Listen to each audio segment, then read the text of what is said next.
Good day, and welcome to a spoiler free review of Gladiator 2.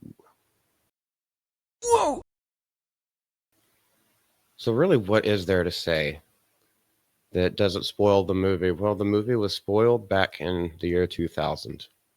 You're going to hear a lot of people say this kind of stuff, and on Saturday, we're going to have a panel that goes deeper into some of the spoilers. We're going to pick it apart a little bit more, but just as an overall viewing, it hits the exact same beats as Gladiator. You have a revenge plot. You have the trials and battles in the arena, gaining the crowd. You have backroom political dealings, betrayals, intrigue, all this other kind of stuff. You you got your you got your Badiatus, who comes across as a mentor figure. Then you have your final showdown where some people die. It's great, really. It's almost like you can't go wrong with it. Except you can whenever it doesn't feel fresh. Whenever you go to digital film. So it takes out the graininess and the visceralness of what the arena is supposed to be.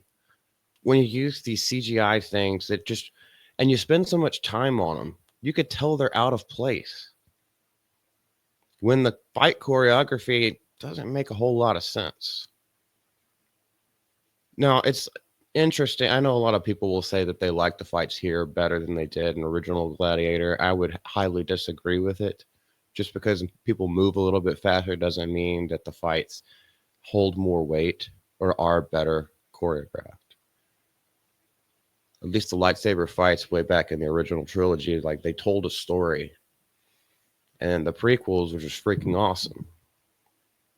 That choreography was on point. But anyway, that's neither here nor there. It didn't.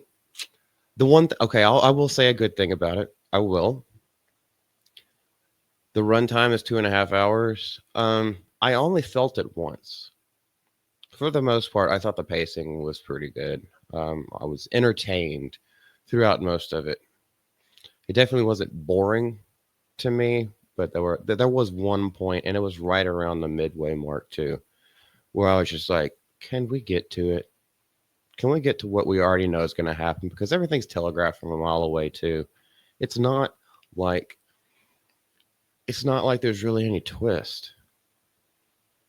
I mean, if you've seen the Russell Crowe version, then you basically know what's going to happen and what the twist, who that main character is. I mean, come on, everyone knows. Everyone knows without even having seen the movie. So I don't really know what Ridley Scott was going for as far as the gay kiss rumors. You could tell that it was probably in one of the takes that was in there, and that take stands out as completely out of place.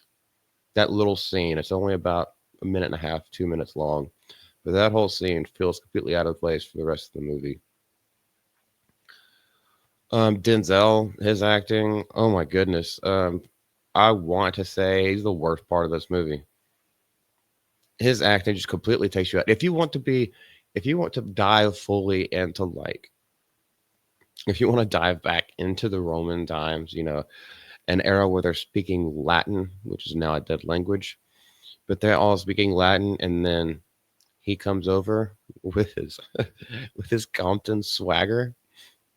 My man, what's up, brother? It's almost like oh my, it's almost like they did fix that and like that's how he acted the scene, and they fixed it in post production. I know they didn't, but it was not good. It was not good to me at all. I rated a 3 out of 10. However, it is entertaining, but when you have something like the original Gladiator, when you had that to compare it to, you're just like, no, you just ripped it off, and that's all you did. It's a big old fat no from me. So, whenever you do get to see it, let me know what you think about the movie. If I could sum it all up in one word, inconsequential. This is Multi from the GCA. Y'all have a great day. We'll see you soon in some other video. Bye.